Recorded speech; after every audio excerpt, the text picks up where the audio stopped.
Assalamualaikum warahmatullahi wabarakatuh. Hai anak-anak baik, cerdas, dan hebat. Kembali lagi belajar bersama Ibu Nopalia SPD. Kita masih belajar bahasa Indonesia menyenangkan di kelas 8 ya. Belajar apa kita kali ini? Ada yang tahu tidak? Nah, kali ini kita akan belajar bagaimana cara menulis puisi. Adakah di sini yang senang menulis puisi? Atau hanya senang membaca puisinya saja? Mari kita simak di sini bagaimana cara menulis puisi yang mudah. Berikut langkah-langkah menulis puisi. Ada 4 poin. Yang pertama yaitu menentukan tema dan judul. Yang kedua menentukan kata kunci. Poin yang ketiga menentukan diksi. Dan poin yang keempat menentukan rima. Mari kita cari tahu apa yang kamu tahu tentang tema, apa yang dimaksud rima pada penulisan puisi, apa itu kata kunci, dan apa itu diksi. Mari kita bahas bersama-sama ya poin yang pertama tadi, yaitu menentukan tema dan judul. Tema di sini dijelaskan bahwa tema adalah ide pokok. Tema dan judul yang pas bisa memudahkan para pembaca untuk memahami maksud dari puisi. Tema berbeda dengan judul ya anak-anak. Tema harus ditentukan sebelum membuat puisi, sedangkan judul boleh kalian tentukan saat puisi itu sudah diciptakan. Tema misalnya tema tentang percintaan, persahabatan, pendidikan, perjuangan, budaya, dan lain-lain. Sedangkan pada saat membuat judul, buatlah judul yang singkat dan menarik, sehingga pembaca dan pendengar penasaran dengan isi puisi. Adapun contohnya jika kalian membuat tema, yaitu tema tentang rindu. Judulnya boleh ikut Titip Rindu atau Dia, tergantung dengan temanya untuk siapa dan bagaimana rindu. Intinya, tema merupakan akar dari cerita, baik itu nantinya jadi puisi maupun karangan cerita yang lainnya. Kita lanjut ke poin yang kedua, yaitu menentukan kata kunci.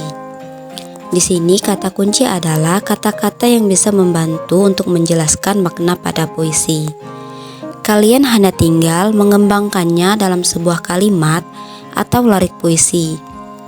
Biasanya kata kunci yang digunakan untuk memudahkan kamu menulis puisi yaitu ada kata benda, ada kata kerja, dan kata sifat, yang nantinya ketiga kata tersebut dirangkai menjadi larik-larik puisi. Kita lanjut ke poin yang nomor 3, yaitu menentukan diksi atau pemilihan kata. Diksi adalah cara kita memberikan sebuah keunikan dan keindahan untuk menulis puisi. Kita bisa menggunakan sinonim atau persamaan kata dalam memilih diksi pada sebuah puisi. Dapat dilihat contoh. Di sini ada contoh kata melihat. Kata melihat boleh diganti dengan kata memandang, atau ada kata memegang juga boleh diganti dengan kata merangkul. Tujuannya untuk apa? Untuk supaya puisi yang akan kita buat itu lebih indah, lebih unik, juga lebih bermakna. Jadi silakan kalian pintar-pintar memilih kata atau diksi untuk dijadikan puisi. Kita lanjut ke poin terakhir, yaitu poin yang keempat, menentukan rima. Rima di sini dijelaskan bahwa rima adalah persamaan bunyi atau perulangan bunyi dalam puisi yang bertujuan untuk memberikan efek keindahan khusus. Kita fokus pada contoh ya. Di sini Ibu sudah membuat 2 contoh larik puisi. Mari kita baca bersama-sama. Angin menancapkan sunyinya hatiku, semakin tertancap semakin rindu.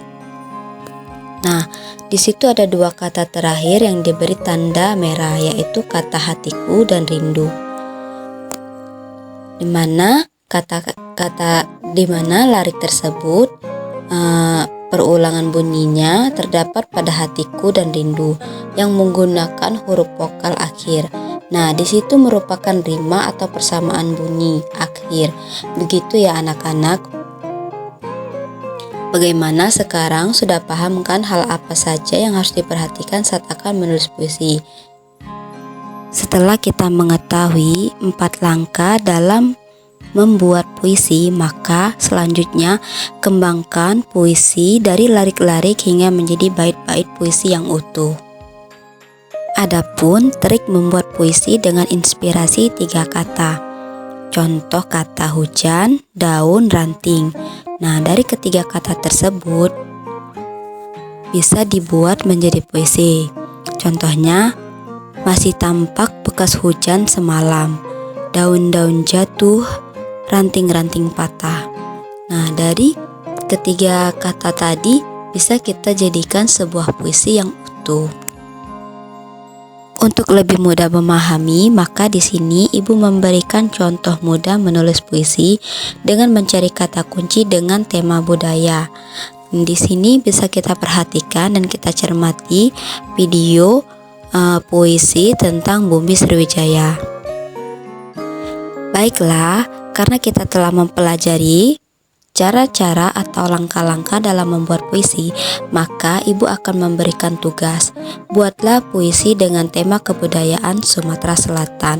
Untuk itu, kalian anak-anak dipersilakan untuk membentuk sebuah kelompok agar nanti dari hasil puisi yang telah kalian buat bisa dipresentasikan ke depan kelas.